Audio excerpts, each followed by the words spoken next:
ভিডিওটা সবাই শোনার পরে শেয়ার করে যাবেন। এই ভাইয়ের কথাগুলো প্রতিটা কথা এত গুরুত্বপূর্ণ কথা বলে, তা বলার মতন না, উচিত কথা কাউকে ছাড়ে না সে। ভাইয়ের কথাগুলো প্রতিটা ভিডিও আমি দেখি, সবাই একটু শেয়ার করে যাবেন, সবাই একটু শেয়ার করে দিবেন।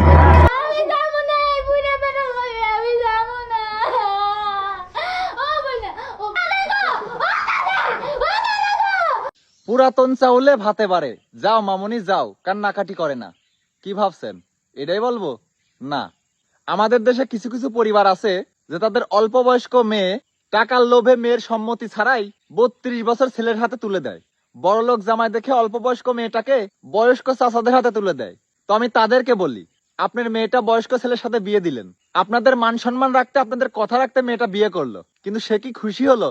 ওই মেয়েটা কিছুদিন ওই বয়স্ক লোকের সংসার করবে, কিছুদিন যাওয়ার পর ওই মেয়েটার আর ওই ছেলেটাকে ভালো লাগবে না, অথবা ওই বয়স্ক ছেলেটার শারীরিক সমস্যা আছে, তখন ওই মেয়েটার সংসার করবে না, তাকে ডিভোর্স দিয়ে দেবে, অথবা কোনো পরপুরুষের সাথে চলে যাবে। তখন গ্রামের পাড়া প্রতিবেশীরা বলবে মেয়েটার চরিত্রে সমস্যা আছে।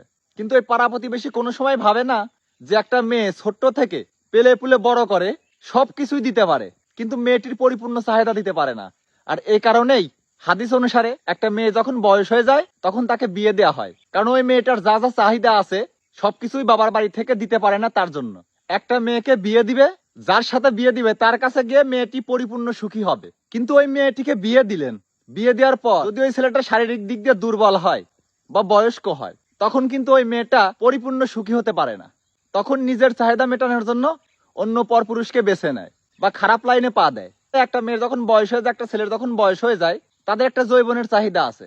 ওই চাহিদাটাকে পূরণ করার জন্যই হালাল ভাবে তাদেরকে বিয়ে দেওয়া হয়, যাতে করে তারা অবৈধ কোনো খারাপ কাজে লিপ্ত না হতে পারে। কিন্তু আমাদের দেশে কিছু কিছু অমূর্খর ফ্যামিলি আছে যে তারা বড় লোক দেখে নিজের মেয়েদেরকে জোরপূর্বক ওই বয়স্ক ছেলের সাথে বিয়ে দেয়, কিন্তু কোনো সময় চিন্তা করে না যে মেয়েটার জীবনটা নষ্ট হচ্ছে নাকি এই মেয়েটার জীবনটা ভালোভাবে চলবে। তো আপনাদেরকে বলি, যারা এই অল্প বয়স্ক মেয়েদেরকে টাকার লোভে নিজের মেয়ের সম্মতি ছাড়াই বয়স্ক চাচাদের হাতে তুলে দেন, তারা ভালো হয়ে যান।